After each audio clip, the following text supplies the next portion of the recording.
Yesus, dalam nama Yesus, dalam nama Yesus, dalam nama Yesus. Engkau Allah yang maha kuasa, Engkau Allah maha besar, Engkau Allah maha mulia. Kami bersyukur, kami bangga, kami punya Allah seperti Engkau. Terima kasih Tuhan Yesus, terima kasih Bapa. Hari ini kami berdoa, kami mau bawa Tuhan Yesus, Bapak Gembala Pembina kami, Bapak Insinyur Dr. Niko Nyotora Harjo ke dalam tangan-Mu, beserta 4 wakil dan keluarga mereka Tuhan masing-masing. Kiranya pengurapan kasih Allah mengalir atas mereka. Terima kasih Tuhan, terima kasih. Kau juga memberkati Bapak Rayon kami Tuhan, Bapak Gembala Wiwiko Mulyono, Tuhan pakai dengan kedua wakil dan juga keluarga mereka masing-masing untuk memajukan pekerjaan-Mu yang ada di Lipo Cikarang. Tuhan, urapan kasih setia Tuhan mengalir atas mereka. Biar pekerjaan-Mu di Lipo Cikarang semakin berkembang di dalam nama Yesus. Tuhan, kami juga berdoa buat Tuhan Yesus, gereja GBI Rayon 8 Tuhan di Grand Wisata, kiranya campur tangan Allah kasih setia Tuhan terus menuntun gereja ini untuk semakin naik, semakin sepadan dengan Engkau ya Tuhan. Berkati Bapak Riki Budianto, berkati Ibu Linda Tuhan, kiranya kasih setia Tuhan, perlindungan Allah, pemeliharaan Allah sempurna atas mereka Bapak dan juga anak-anaknya. Berkati kesehatannya ya Tuhan, berkati Pak Endang, Bu Lindali dan juga keluarganya. Berkati Tuhan untuk mereka tetap sepakat, mereka tetap bergandengan tangan untuk memajukan pekerjaan-Mu yang ada di Grand Wisata. Begitu juga dengan Ibu Mita Tuhan, Ibu Mita Jenar dan juga kedua anaknya Evi dan Egi. Berkati mereka Tuhan, Engkau yang memberikan mereka kekuatan, kemampuan, Engkau yang memberikan mereka damai sejahtera, sukacita. Kami percaya Tuhan, di dalam tangan Tuhan tidak ada yang gagal Bapa. Engkau yang memelihara keluarga ini Bapa. Terima kasih Tuhan, terima kasih. Rencana-Mu ajaib bagi Pak Riki dan juga keluarganya, Pak Endang dan keluarga juga Bu Mita. Kami percaya Tuhan. Terima kasih Yesus, terima kasih Roh Kudus. Uria batakan naralabaya sekedede kararaba papa. Berkati Tuhan jemaat-jemaat-Mu yang sedang mendengarkan suara-Mu saat ini, yang mereka sedang ada di rumah masing-masing ya Bapa. Mereka dalam ketakutan mendengar simpang siur berita tentang COVID Tuhan. Tapi kami percaya tangan Tuhan tidak kurang panjang untuk menolong mereka, memberikan mereka damai sejahtera, sukacita. Yang sakit disembuhkan di dalam nama Yesus, yang berbeban berat Engkau yang memberi mereka pertolongan dalam nama Yesus. Uria batakan naralabaya siki. Berkati Tuhan Uria Bapak sekolah minggu, kami bawa sekolah minggu ke dalam tangan-Mu ya Bapa.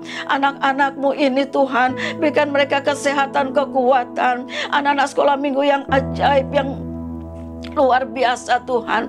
Kiranya pengenalan akan Allah terus berkembang dalam kehidupan anak-anak ini, sehingga Tuhan mereka boleh berdampak, mereka boleh bertumbuh sesuai dengan rencana-Mu ya Tuhan Yesus.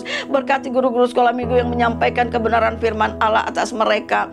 Mari Tuhan jamah guru-guru sekolah minggu, agar apa yang mereka katakan itu benar-benar datang dari Tuhan. Roh Kudus jamah, berkati, urapi mereka ya Tuhan, sehingga setiap kebenaran firman Allah yang sampai di anak-anak ini tidak pernah sia-sia, tidak pernah kembali dengan sia-sia, tapi semuanya mendatangkan damai sejahtera dan pertumbuhan yang luar biasa bagi anak-anak sekolah minggu. Begitu juga Tuhan Yesus, God's DNA diberkati, diurapi dalam nama Yesus. Kiranya kasih setia Tuhan mengurapi, memberkati anak-anak God's DNA Tuhan, anak-anak muda semakin giat, semakin cinta Tuhan, semakin mengasihi Tuhan lebih dari segalanya. Terima kasih Tuhan, berkati anak-anak muda yang luar biasa, yang mengasihi Tuhan, yang membawa dampak kemanapun mereka pergi Tuhan. Nama Tuhan yang dipuji dan dimuliakan. Terima kasih Bapa, Engkau ajaib luar biasa. Memberkati Tuhan bangsa Indonesia. Kami bawa bangsa ini ke dalam tangan-Mu Tuhan. Kami tahu Tuhan bangsa Indonesia butuh Tuhan. Bangsa Indonesia butuh Engkau Tuhan. Bangsa ini butuh Engkau Tuhan. Kami minta Bapa, turun. Ketika Engkau hadir di bangsa ini, kami percaya semua yang bukan daripada Tuhan akan pergi di dalam nama Yesus. Tuhan, hadirat-Mu yang membawa pemulihan bagi bangsa ini. Hadirat-Mu Tuhan yang membawa Indonesia merdeka, membawa Indonesia pada kemenangan demi kemenangan di dalam nama Yesus. Oleh sebab itu Tuhan, bangkitkan gereja-gerejamu di akhir zaman ini. Bangkitkan Tuhan di dalam nama Yesus, sehingga gereja-gerejamu benar-benar kembali kepada cinta mula-mula. Terima kasih Tuhan, Bekasi kami bawa ke dalam tangan-Mu. Engkau memberkati Bekasi, Engkau memberkati gereja-gerejamu yang ada di Bekasi, sehingga gereja-gerejamu benar-benar bergandengan tangan untuk memajukan pekerjaan-Mu. Bapa, terima kasih, gerejamu Tuhan memuliakan Engkau, dan banyak kami boleh melihat pertobatan demi pertobatan di bangsa ini, di Bekasi Tuhan. Berkati juga SPK ya Bapa. Kami rindu melihat jiwa-jiwa di SPK benar-benar mengalami Tuhan. Jiwa-jiwa ini benar-benar mengalami Allah, kembali kepada cinta mula-mula Tuhan ke setiap peserta. Kami rindu mereka mengalami Engkau Tuhan di dalam nama Yesus.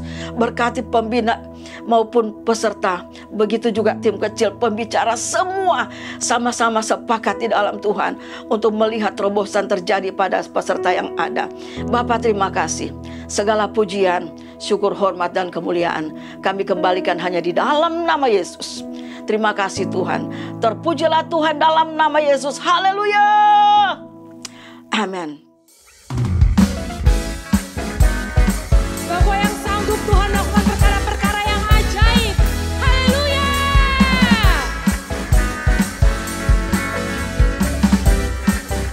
Sama-sama katakan.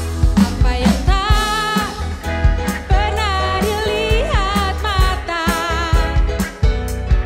yang tak pernah didengar telinga, dan tak pernah timbul di dalam hati, semua disediakannya bagi yang mengasihi Dia. Apa yang tak pernah dilihat mata,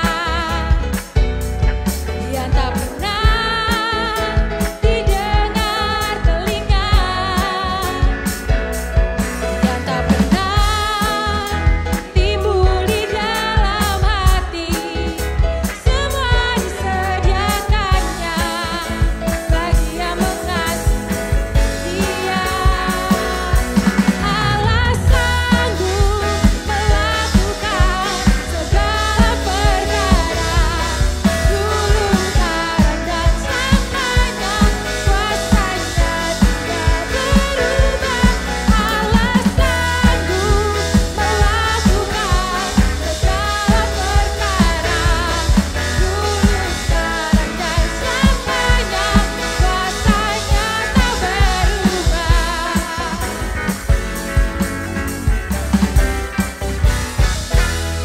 Apa yang tak pernah dilihat mata, yang tak pernah didengar telinga, yang tak pernah timbul di dalam hati, semua disediakannya bagi yang mengasihi Dia. Allah sanggup melakukan segala perkara, dulu, sekarang, dan selamanya. Kuasanya tidak berubah. Allah sanggup melakukan segala perkara, dulu, sekarang, dan selamanya. Kuasanya tak berubah. Dulu, sekarang, dan selamanya. Dulu, sekarang, dan selamanya. Dulu, sekarang, dan selamanya. Kuasanya tak berubah. Haleluya.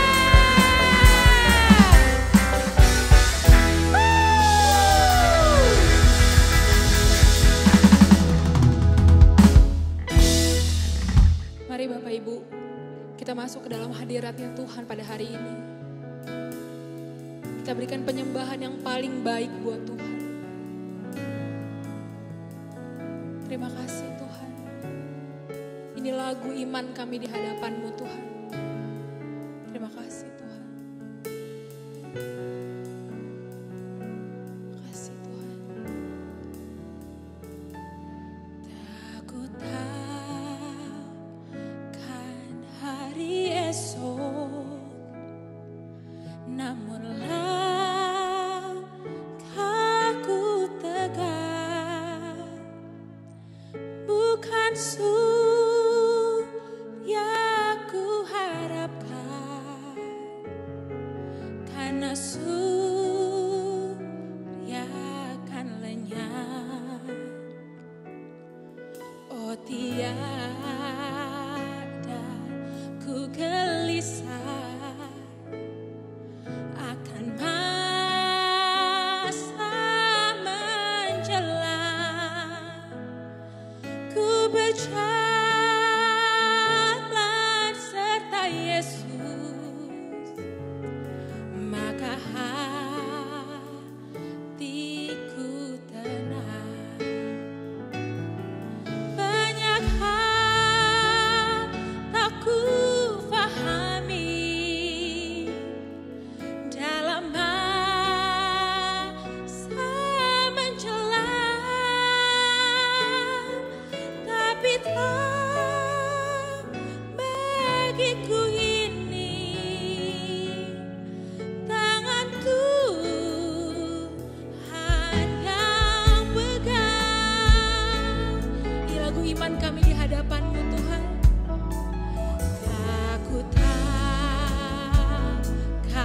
hari esok, mungkin langit kan gelap, tapi Dia yang berkasihan, amin, melindungiku tetap. Meski susah perjalanan, gelombang dunia menderu, Kau pimpin kami Tuhan, amin. Yes Lord, sampai akhir langkahku. Banyak hal tak ku pahami dalam masa menjelang, tapi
Ucapan syukur kami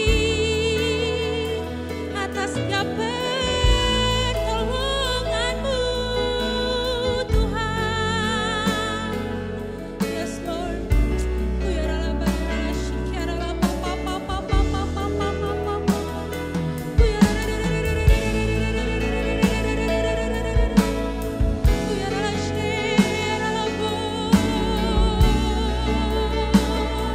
Terima kasih Tuhan Yesus untuk kepastian Kau berikan, Tuhan Yesus.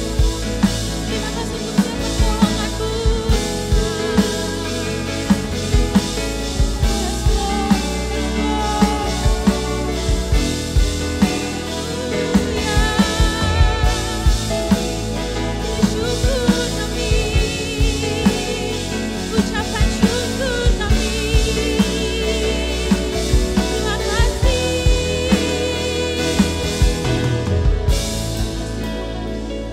Terima kasih Tuhan. Terima kasih Tuhan. Terima kasih Tuhan. Kami ambil waktu Tuhan Yesus di hadapan-Mu Tuhan, untuk merenungkan setiap kebaikan-Mu Tuhan, untuk merenungkan setiap pertolongan-Mu Tuhan. Terima kasih Tuhan. Terima kasih Bapa. Terima kasih Tuhan.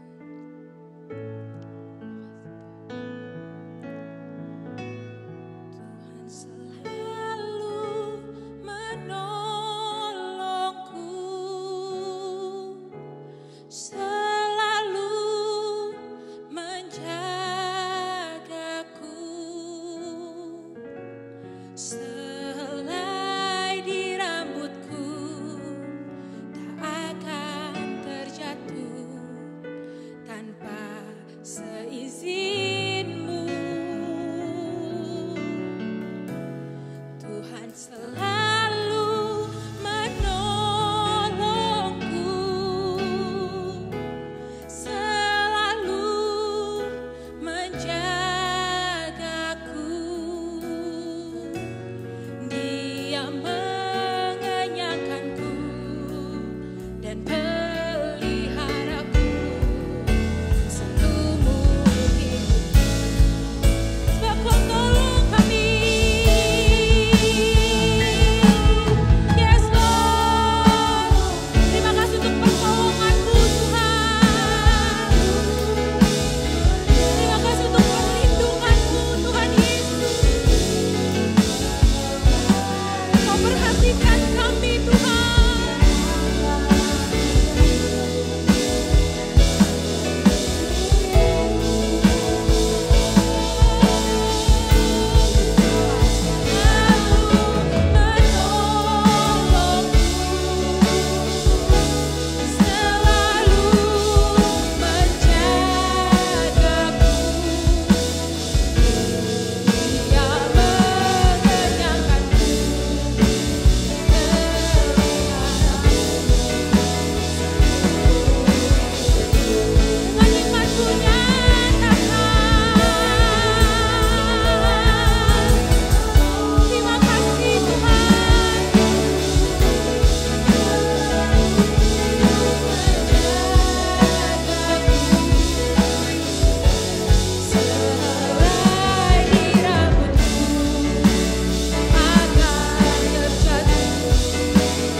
Kau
Selamat hari Minggu.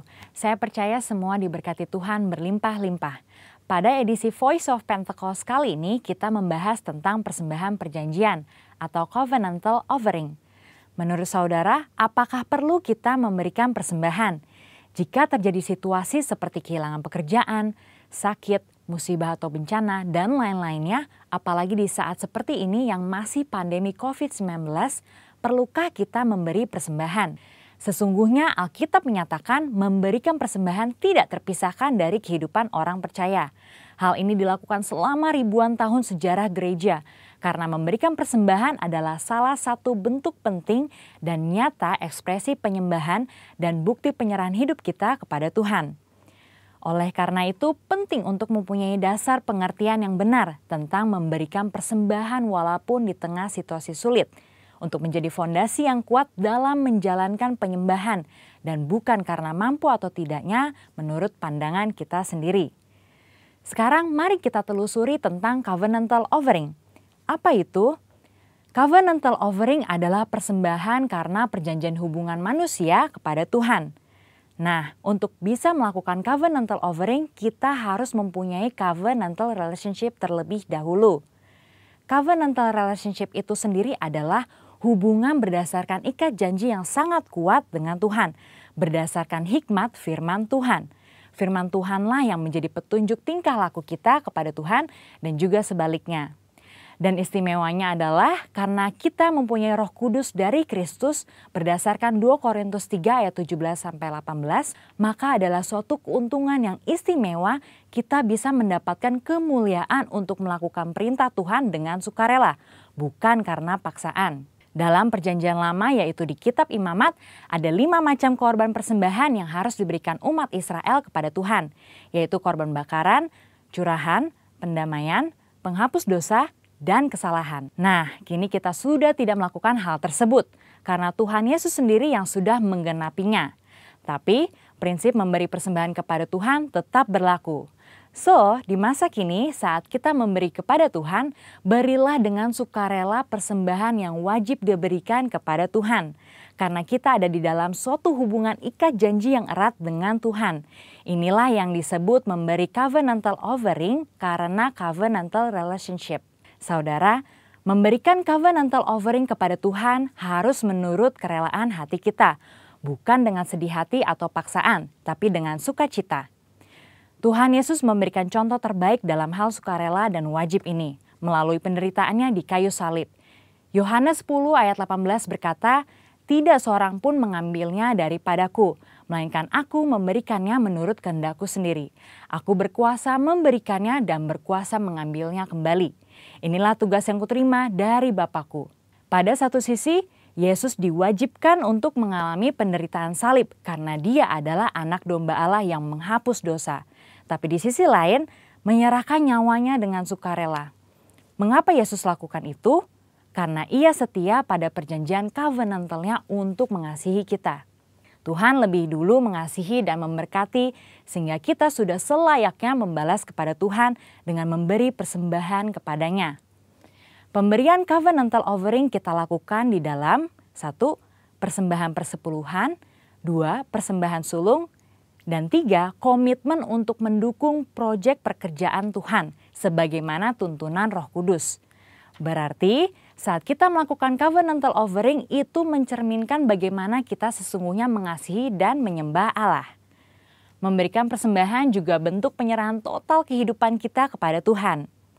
Nah, yang paling penting adalah jangan sampai pemberian covenantal offering mengabaikan prinsip dan esensi keadilan, belas kasihan, dan kesetiaan. Kita juga perlu tahu memberi secara horizontal atau horizontal giving adalah memberikan kepada sesama yang membutuhkan dan yang kekurangan. Pemberian ini juga penting loh dalam pandangan Tuhan dan bahkan menjadi tugas kita sebagai jemaat untuk memperhatikan mereka yang berkekurangan. Tetapi jangan lupa, pemberian persembahan covenantal harus dilaksanakan terlebih dahulu. Jadi, dalam situasi susah ini, apa kita tetap perlu memberikan persembahan? Jawabannya ya. Ingat, persembahan merupakan ekspresi penyembahan yang penting kepada Tuhan yang telah memberikan anugerah terbaik. Kita memberi persembahan kepada Tuhan melalui institusi yang Tuhan tetapkan untuk menerima dan mengelolanya, yaitu gereja di mana kita tertanam dan bertumbuh seperti dalam Maleakhi 3 ayat 10. Pertanyaan kedua, apakah memberi persembahan harus ke gereja atau langsung kepada mereka yang membutuhkan? Jawabannya juga ya untuk keduanya. Karena gereja adalah wadah nomor 1 yang Tuhan gunakan untuk menyatakan kepedulian kita dan menyatakan kasih Tuhan kepada dunia dan sesama. Saudara juga boleh memberikan bantuan secara langsung kepada yang membutuhkan sesuai tuntunan Roh Kudus. Perlu diingat, dengan memberi persembahan kepada Tuhan, itu akan melatih iman kita untuk mengandalkan Tuhan senantiasa. Dan memberi akan melatih sikap kita sebagai seorang pengelola, bukan pemilik. Mari kita jaga hubungan dengan Tuhan apapun yang terjadi. Berikan kepada Tuhan persembahan covenantal offering, karena Tuhan sudah lebih dahulu memberkati dan membawa kita masuk dalam covenantal relationship dengannya. Jadi, tunggu apa lagi? Mari kita memberi persembahan dengan sukacita. Kita diberkati untuk menjadi berkat bagi orang lain. Tuhan Yesus memberkati. Amin.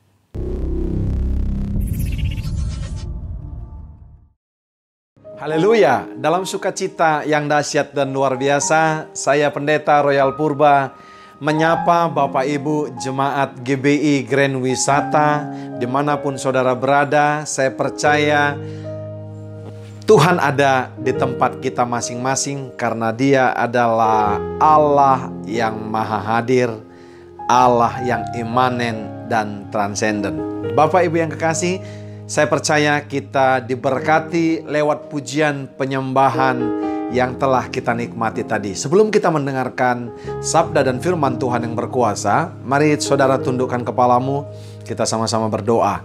Bapa yang baik, mengucap syukur untuk hari yang baru yang Kau berikan kepada kami. Hari ini kami mendengarkan sabda dan firman-Mu.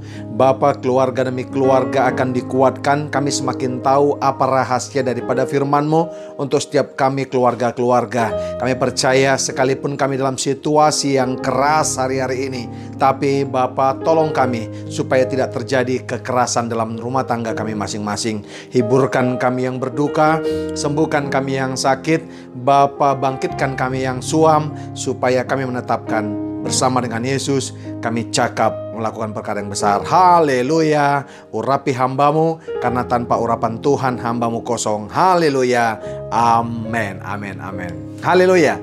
Bapak Ibu yang kekasih, saya dikasih satu tema tentang keluarga, sekalipun saya tidak diberikan judulnya, tapi saya kasih judul buat kita yang dahsyat hari ini saudara, yaitu keluarga yang hidup dalam situasi yang keras tapi tidak melakukan kekerasan. Haleluya. Nah saudara, Sekjen PBB Antonio Guterres beberapa waktu yang lalu, awal-awal masa-masa pandemi COVID-19 dan tepatnya masa-masa lockdown saudara, dia berkata bahwa KDRT atau kekerasan dalam rumah tangga itu menaik signifikan. Saudara, ya, alasannya saudaraku yang kasih adalah klise, yaitu karena tekanan sosial dan tekanan ekonomi. Bapak Ibu tahu nggak? Kalau saya bawakan saudara dua hal yang mengakibatkan tadi, yaitu kekerasan dalam rumah tangga, saya tidak akan pernah terima saudara.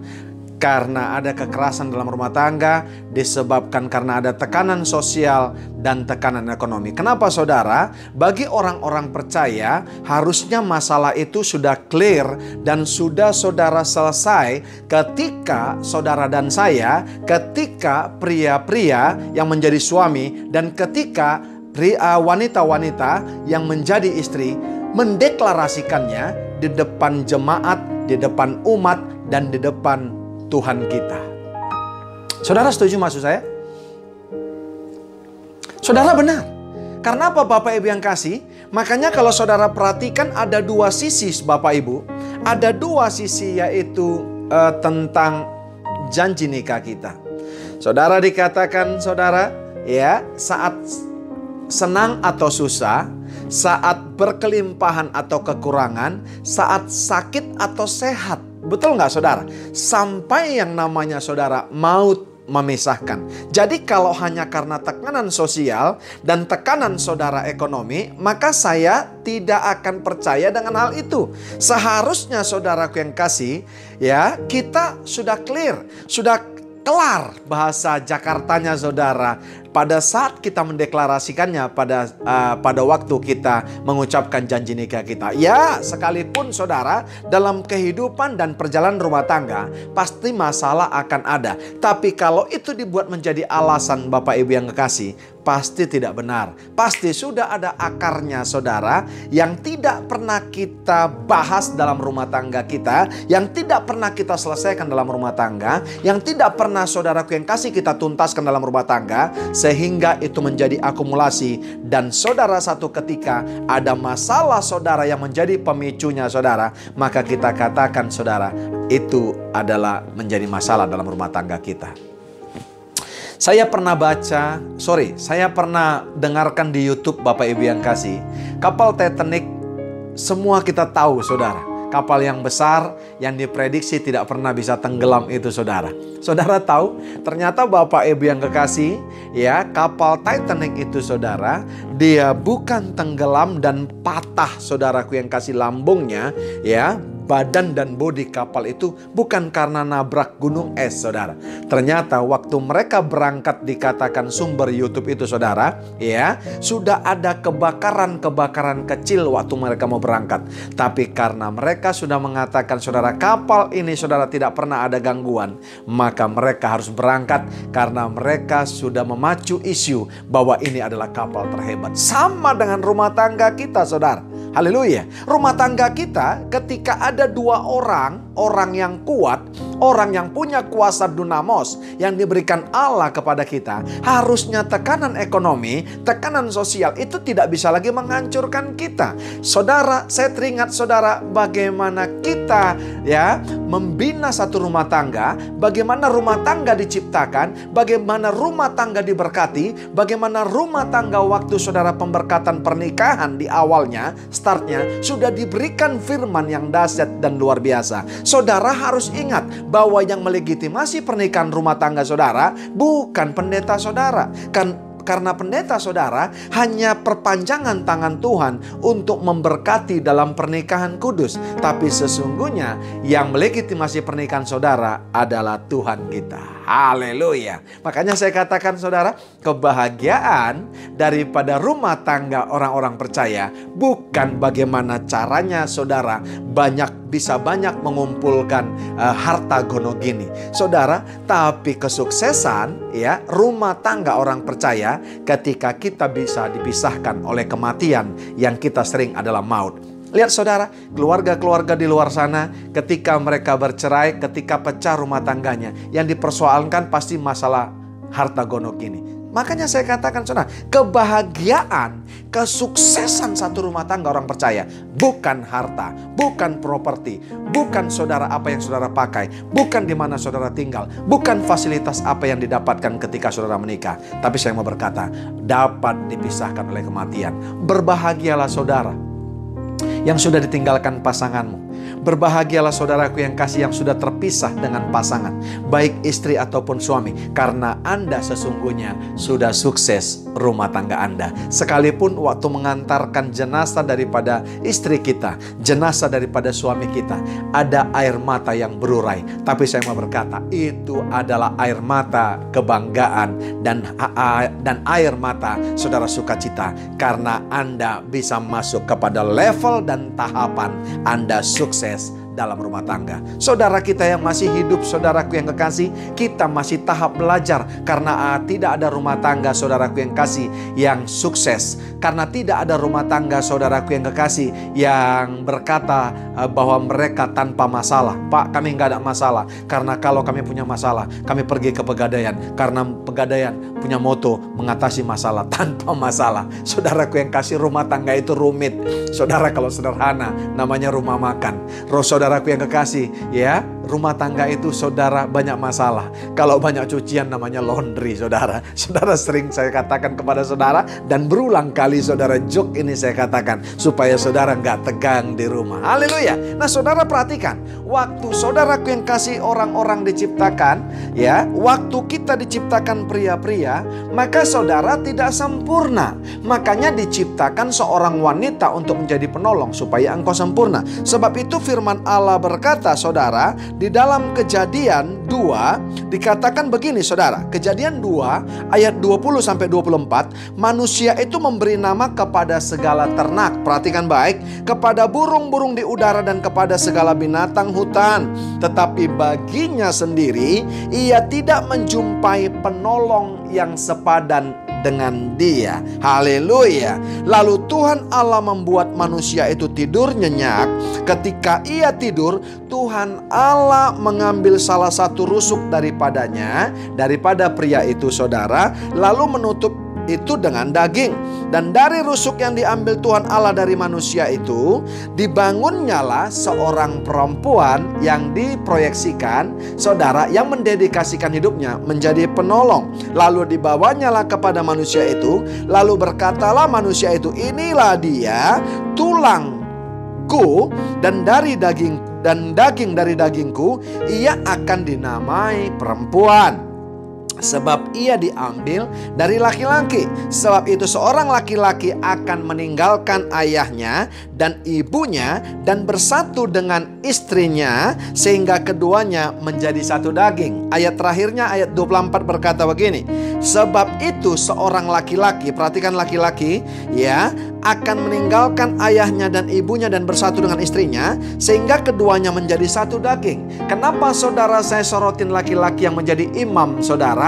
Karena terjadinya KDRT itu sering dilakukan oleh pria. Jarang sekali saudaraku yang kasih ada sih, tapi jarang sekali saudara ada wanita yang menjadi penolong, saudara, melakukan kekerasan dalam rumah tangga kepada seorang pria, saudaraku yang kasih. Haleluya. Jadi saudara, kata meninggalkan di sini, waktu dia mau bersatu seorang pria dengan seorang wanita yang saudaraku yang kekasih menjadi istrinya, dia harus meninggalkan dulu orang tuanya, yaitu papa mamanya. Demikian juga seorang perempuan akan dijemput seorang pria dan mereka akan hidup bersatu. Alkitab berkata menjadi satu daging. Jadi kata meninggalkan di sini, yang pertama saya catat, hello laki-laki, saya mau berkata engkau sudah siap dengan segala konsekuensinya.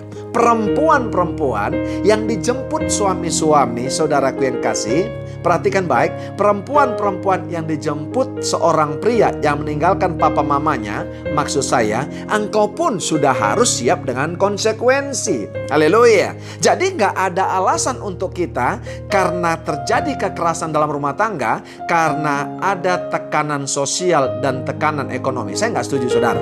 Karena kita harusnya sudah siap dengan konsekuensi, yaitu hidup bahagia dalam suka dan duka, dalam kekurangan atau kelimpahan, waktu sehat atau sakit, sampai maut memisahkan kita. Lihat baik, saudara. Makanya saya nggak setuju kalau ada pria-pria yang menjadi suami, engkau melakukan KDRT dengan tanganmu. Sadarkah saudara, hello, bahwa dia adalah diambil daripada raw material seorang wanita yang menjadi istrimu, diambil daripada tulang rusukmu. Kalau engkau sakiti dia, berarti engkau menyakiti dirimu sendiri. Hello.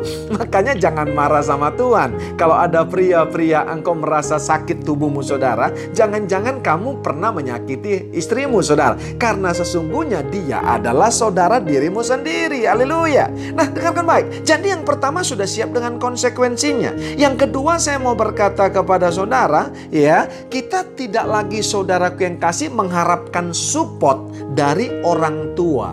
Kenapa? Karena kita sudah meninggalkan mereka. Yang ketiga saya mau berkata, harus hidup mandiri.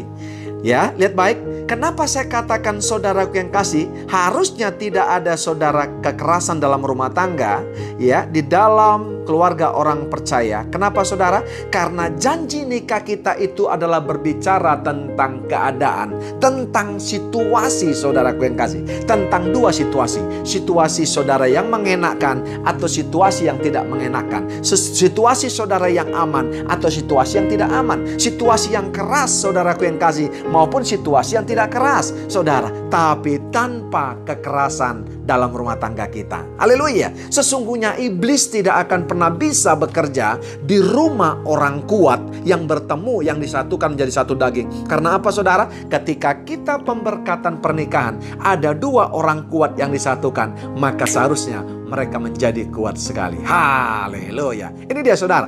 Tapi kapan iblis, saudara, mendapatkan energi? Ketika engkau, saudaraku, mulai mengatakan dan mulai, saudaraku yang kasih, memperkatakan hal-hal yang negatif kepada pasanganmu dan mulai melakukan, berencana, bahkan masih berencana engkau melakukan KDRT, sesungguhnya engkau sudah mulai, saudara, memberikan energi kepada iblis. Sesungguhnya iblis tidak bisa berbuat apa-apa kepada kita, orang-orang kuat. Amin, saudara. Karena apa? 1 Yohanes 4 ayat 4 berkata, roh yang ada pada kita lebih besar daripada roh yang ada dalam dunia ini. Saudaraku yang kekasih, lihat baik, 1 Petrus berkata, iblis itu seperti singa yang mengaum-aum berkeliling, saudara, mencari mangsanya yang cocok, saudara. Jadi iblis tidak akan pernah bisa menyentuh rumah tangga dan keluarga kita selama kita tidak memberikan energi kepada mereka.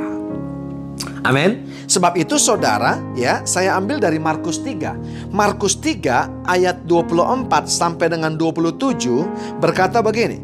Markus 3 ayat 24 sampai dengan 27 berkata demikian, saudaraku yang kekasih, dengarkan baik. Haleluya. Kalau suatu kerajaan terpecah-pecah, kerajaan itu tidak dapat bertahan. Dan jika suatu rumah tangga terpecah-pecah, rumah tangga itu tidak dapat bertahan. Demikian juga kalau iblis berontak melawan dirinya sendiri, dan kalau ia terbagi-bagi, ia tidak dapat bertahan, melainkan sudahlah tiba kesudahannya.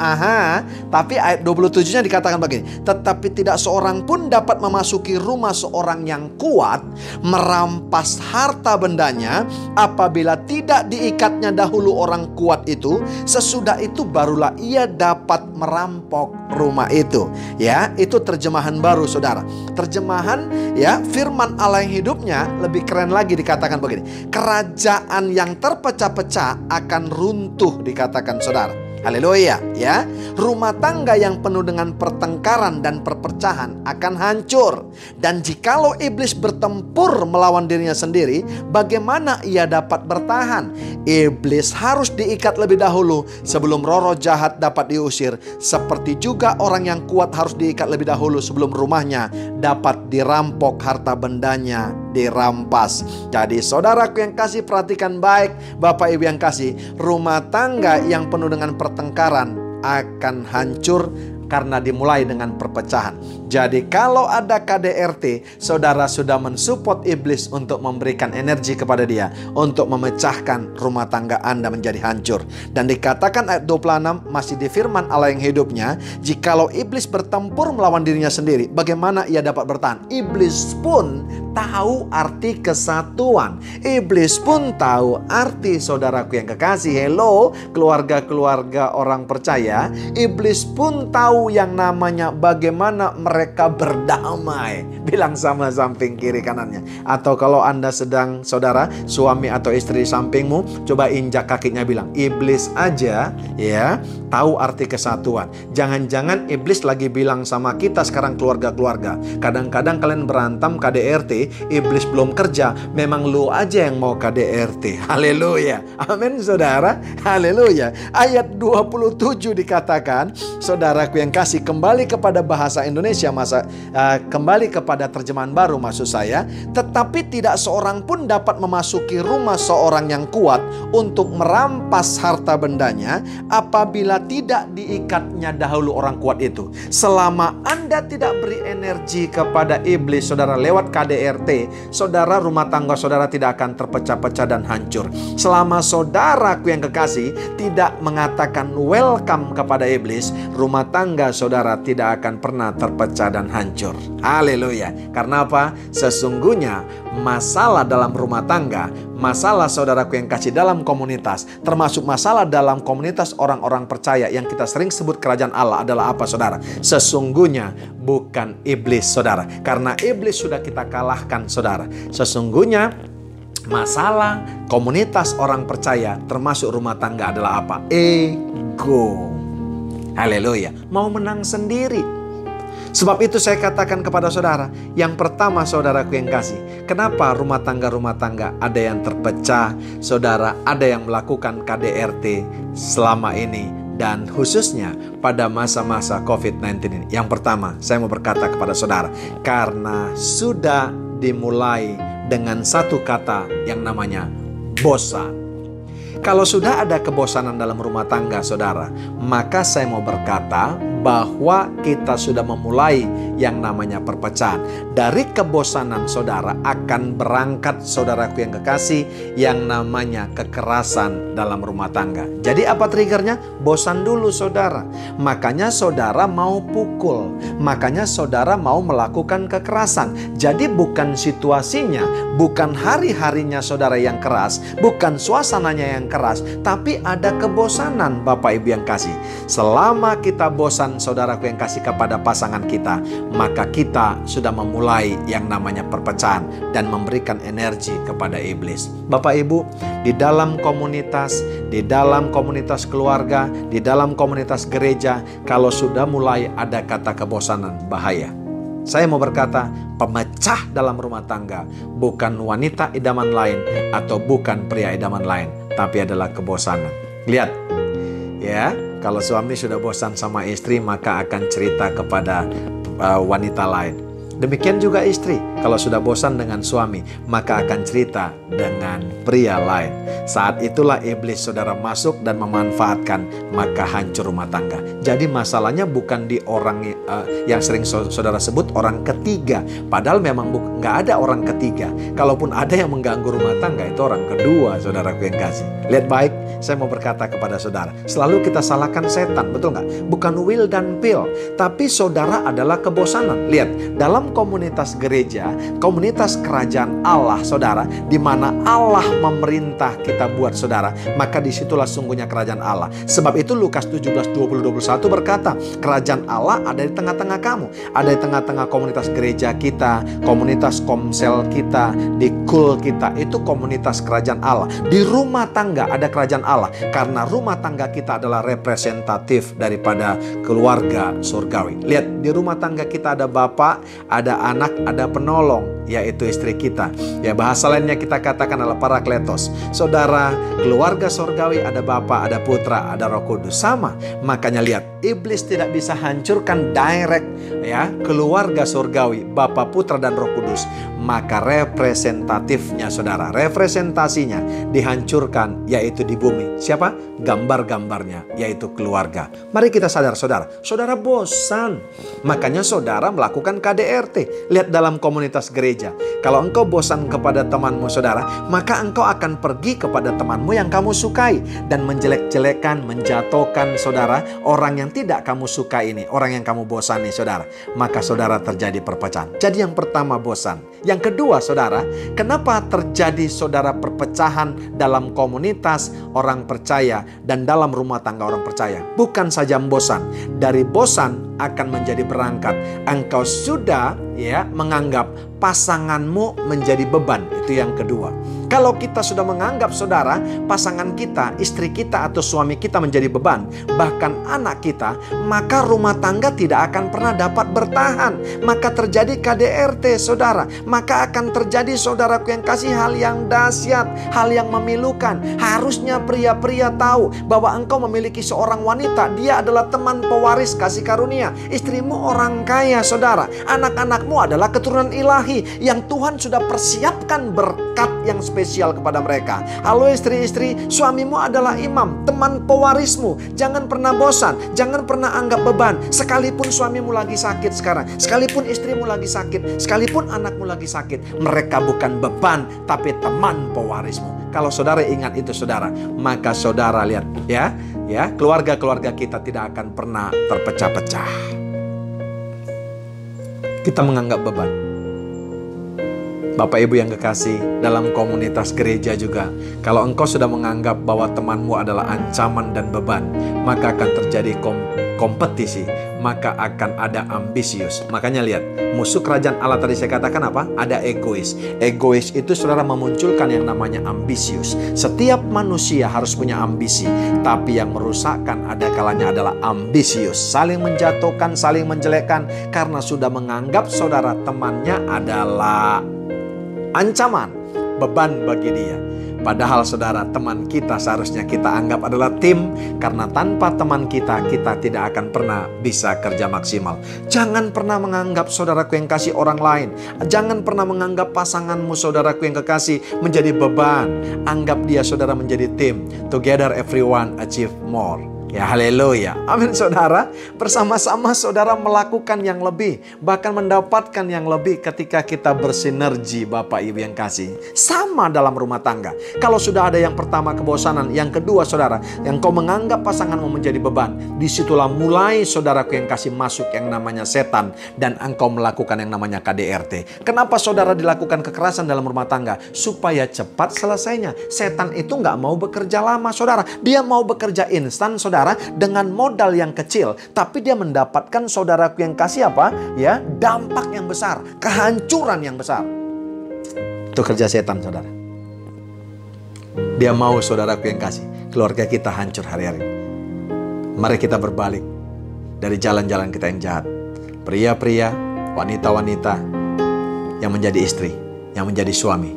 Siapapun engkau yang melakukan kekerasan dalam rumah tangga, engkau yang bosan terhadap pasanganmu, engkau saudaraku yang kasih yang sudah menganggap pasanganmu beban, mari balik ke jalan yang benar. Dia adalah teman pewarismu. Yang ketiga, kenapa kita Bapak Ibu yang kekasih? Ya, kenapa kita terpecah-pecah rumah tangga kita? Yang ketiga, kita tidak lagi fokus kepada fungsi, tapi kita fokus kepada kelemahan pasangan kita. Haleluya.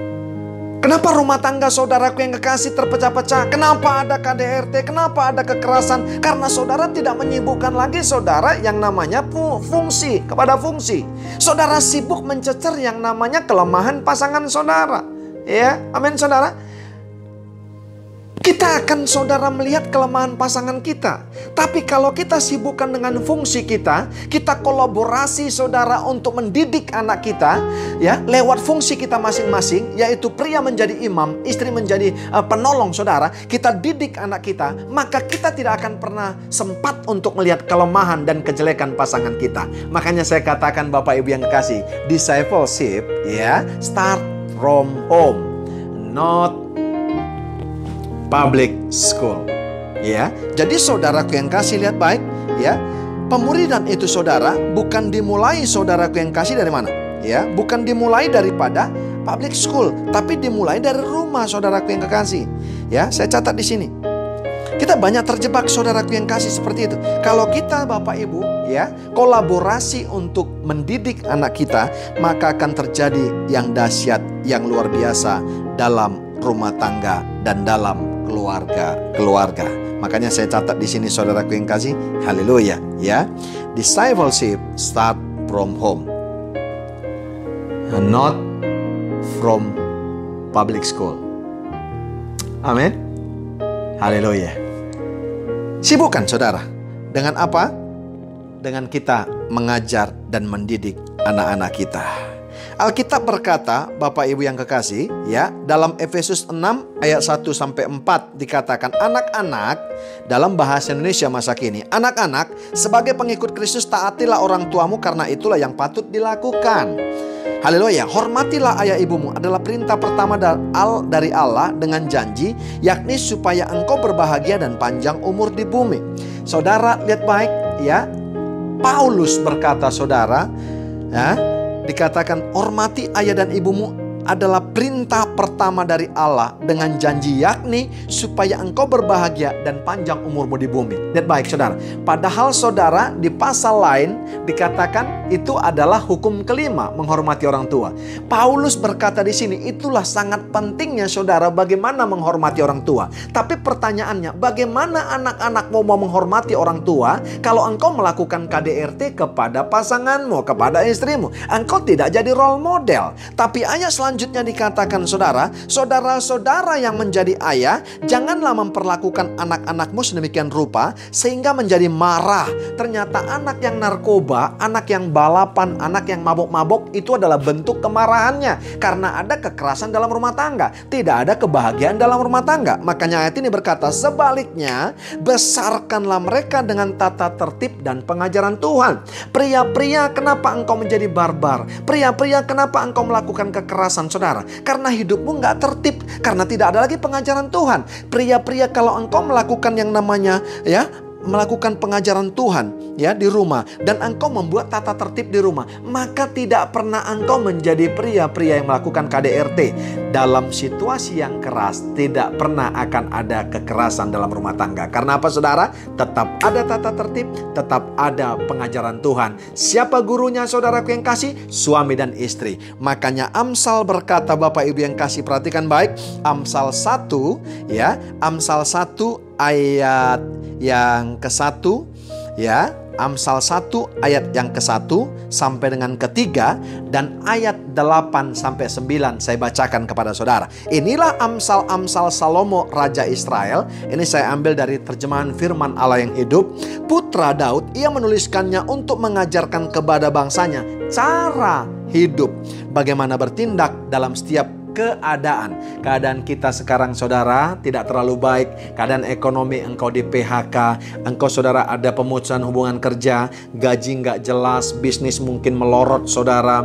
Lihat baik, saudaraku yang kasih, pemasukan tidak menentu lagi, keadaan tidak baik. Tapi tidak seharusnya ada kekerasan dalam rumah tangga. Makanya, saudara, Amsal-Amsal Salomo ini mengajarkan saudara supaya kita bisa menyikapi setiap keadaan. Dikatakan apa, saudaraku yang kasih? Haleluya. Karena ia ingin supaya mereka mempunyai pengertian adil dan jujur dalam setiap segala sesuatu yang mereka lakukan.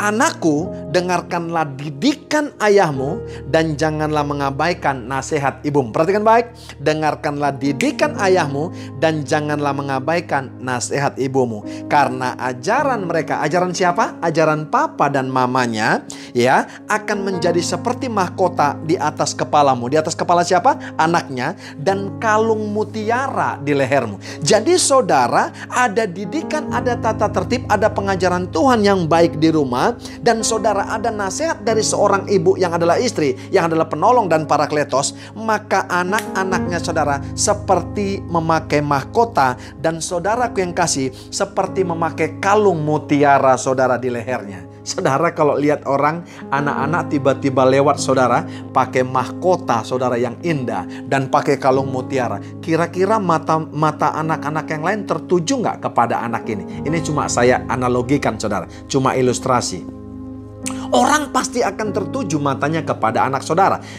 Orang akan bertanya, siapa papanya, siapa mamanya. Amin, saudara. Ketika orang tua anak yang bertanya ini tahu siapa papa mamanya anak yang memakai kalung mutiara dan mahkota ini, maka mereka akan bertanya kepada engkau, siapa Tuhanmu, siapa juru selamatmu, kenapa keluarga dan rumah tanggamu bisa mendidik anak seperti itu. Saatnya engkau menjadi role model bagi keluarga-keluarga yang lain. Bapak Ibu yang kekasih, kembali kepada judulnya. Situasi boleh keras, tapi harusnya dalam keluarga orang percaya tanpa kekerasan, sekalipun keadaan dan situasi keras. Saya mau berkata kepada Bapak Ibu, mari, jangan pernah bosan. Yang kedua, jangan pernah engkau menganggap, Bapak Ibu yang kekasih, pasanganmu dan anak-anakmu adalah beban. Yang ketiga, mari sibuk dengan fungsi supaya kita tidak mencecer kelemahan daripada pasangan kita. Halo, komunitas kerajaan Allah, gereja-gereja, engkau tidak akan pernah sibuk menjelekkan orang lain. Engkau tidak akan pernah sibuk melihat, saudara, kelemahan-kelemahan temanmu, saudara, satu pelayanan, karena jawatan kita berbeda. Haleluya, seperti yang dikatakan Efesus 4 ayat 11. Jawatan kita berbeda. Ada rasul, ada nabi, ada guru, ada gembala, ada penginjil. Kita tidak akan pernah iri, kita tidak akan pernah cemburu dengan orang lain. Karena apa? Kita sibuk dengan fungsi. Demikian juga keluarga. Hello, keluarga-keluarga GBI Grand Wisata. Saya mau berkata, untuk afirmasi daripada khotbah saya. Menikahi orang yang kamu cintai itu biasa. Tapi mencintai orang yang kamu nikahi, itu yang luar biasa. Maka Tuhan akan memperhitungkan keluarga-keluarga kita, dan keluarga kita akan dipakai Tuhan menjadi alat berkat-Nya bagi keluarga-keluarga yang lain. God bless you. Mari kita berdoa. Terima kasih Tuhan, kami sudah selesaikan membahas dan membaca perenungan firman mengenai keluarga. Situasi boleh keras saat ini. Mungkin ada teman-teman kami yang di PHK, mungkin ada Bapak pekerjaan yang tidak jelas lagi, mungkin ada bisnis Bapak yang berantakan, mungkin Bapak ada gaji yang tidak lagi pernah dibayarkan. Bapak, mungkin ada teman-teman kami yang ditinggalkan pasangan, mungkin ada pasangan-pasangan yang sakit, mungkin Bapak ada orang-orang hari-hari ini mau bangun usaha tapi belum berhasil. Kami tahu Bapak suasana dan situasi saat ini keras Tuhan, tapi kami akan lakukan tanpa kekerasan. Tuhan lindungi, berkati keluarga kami semua. Orang-orang Bapak yang ditinggalkan kekasih-kekasih mereka, kami Bapak dapat sesuatu hari ini, bahwa tangisan air mata yang berurai, kami percaya Bapak itulah tangisan kebahagiaan, karena kami tahu Tuhan, suksesnya rumah tangga kami bukan punya sesuatu dan harta gono-guni yang banyak, tapi sesungguhnya lewat kebenaran firman ini kami tahu, sesungguhnya kesuksesan orang percaya adalah dipisahkan oleh kematian. Tuhan bukakan Bapak jalan kepada setiap kami keluarga-keluarga yang saat ini Bapak terpuruk ekonominya. Kami percaya ketika sepakat simfoni T, ketika Bapak ada harmonisasi, maka akan ada jalan keluar. Apapun yang kami minta, Bapak hadir tengah-tengah kami, dan Bapak yang merealisasi setiap permohonan dan Bapak permintaan kami. Terima kasih Engkau sudah mengurapi hamba-Mu. Selebihnya Roh Kudus guide kami untuk melakukan kebenaran-Mu, dan kami pastikan keluarga-keluarga kami Bapak menuju kepada kesempurnaan seperti keluarga sorgawi. Ini doa kami Bapak. Hamba selesai, teruskan pekerjaan atas hidup kami. Diberkatilah keluarga daripada almarhum Bapak Gembala Pak Sin Ciang Bapak yang berada di Grand Wisata. Kami percaya Bapak, Engkau Bapak berkati mereka, berkati penggembalaannya, berkati Tuhan keluarganya, berkati semua jemaat, berkati pengerja, semuanya ada dalam naungan tangan kasih Tuhan. Apapun yang mereka kerjakan, apapun visi misinya, semua dibuat Tuhan menjadi berhasil dan beruntung. Dalam nama Bapa, Putra dan Roh Kudus, diberkatilah Engkau yang mendengarkan firman ini dan melakukannya senantiasa. Haleluya. Amin. Haleluya. God bless you.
Pujian ini dari awal dengan segenap